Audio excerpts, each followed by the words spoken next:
Hi, my name is Kelly Gardner, and today I will be presenting an individual presentation reflecting over assignments 1 and 2 of the Business Model Development module.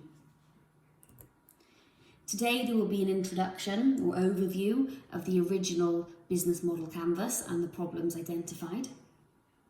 We'll then look at suggested implementations or operational activities suggested from the problems identified, the findings. We'll look at the new business model canvas, the elements affected, and then a reflection and conclusion. There will be time for questions and a discussion at the end, and then references to follow. Here is the original canvas for WeWork.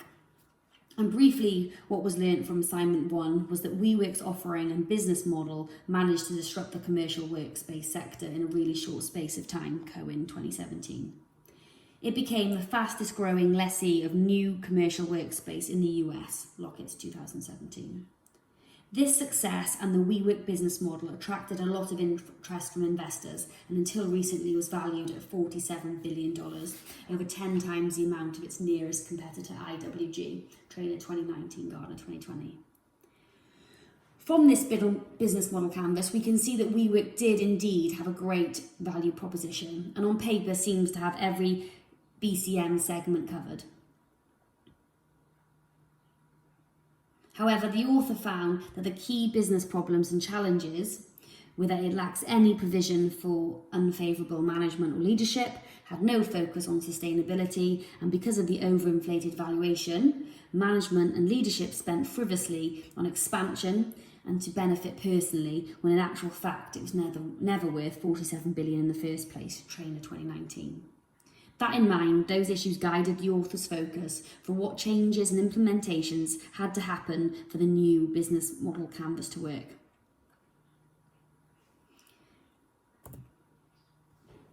So looking at implementations suggested. So taking what had been identified and learnt from the original business model canvas, the author came up with the following operational activities to counteract, in her opinion, the weaknesses of the original business model canvas. And first up, we were looking at the bad leadership and poor decision making. So what we would do to counteract that is introduce monthly leadership and management meetings and biannually board meetings reviewing the senior staff. These meetings will be to discuss openly business goals and objectives and to make sure the decisions being made remain in line with the best interests of the company. Added into this new decision-making process, there should be an agreed cap on any spend investment. If an amount goes above an agreed spend, it needs to be signed off by the board. Again, this will stop most of the frivolous, unnecessary spending of a large scale. Same goes for salaries and bonuses. 2020, Gartner 2020. The biannual board meeting is purely to review current leadership and key decision makers to make sure that they still have the best interest of the company in clear sight and are not regularly making unnecessary high-risk decisions. Next, we look at the inflated business value and what to do to correct that and make sure that doesn't happen again. So we still have internal and external valuations, but with supporting comparable evidence to back up people's opinions and valuations. This will be to maintain a well-rounded and hopefully realistic view, which will help all aspects of financial planning going forward. Then we look at sustainability. What are WeWork going to introduce next to keep them ahead of their competitors? With no suggestion from their original business model canvas that they were looking at widening their product or services or considering a larger customer segment, this told me that they were more focused on expansion, which is very costly, rather than focusing on getting everything they can out of their current client database. Here, the author would suggest a generic survey of the current client database in a lean startup method to see if there is a gap in the market here that WeWork can fill, offering it from their current sites or online. Find out what they want next, develop it and provide it for an additional fee, Gartner 2020.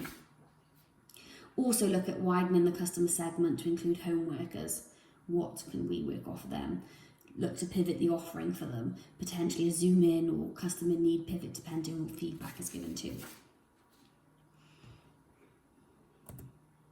This is the newly generated business model canvas, and you can see that the segments affected are key resources, cost structure, value proposition, customer segments, and revenue streams. And in each post-it of those, you can see a little why they're affected.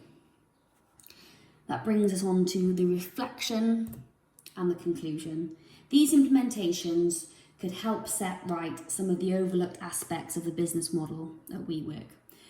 Prioritising the company over personal benefit and having the opportunity to create many paths of sustainability to future-proof itself.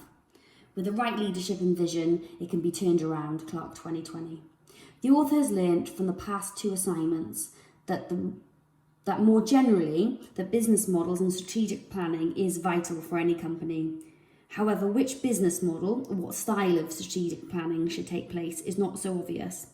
Many successful businesses go through several business models and planning stages at different stages of their company's development or growth.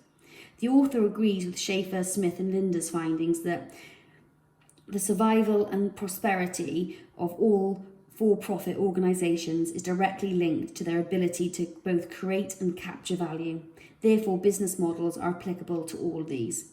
And that an organisation's business model is never complete, as the process of making strategic choices and testing business models should be ongoing and iterative. Thank you very much. If you have any questions.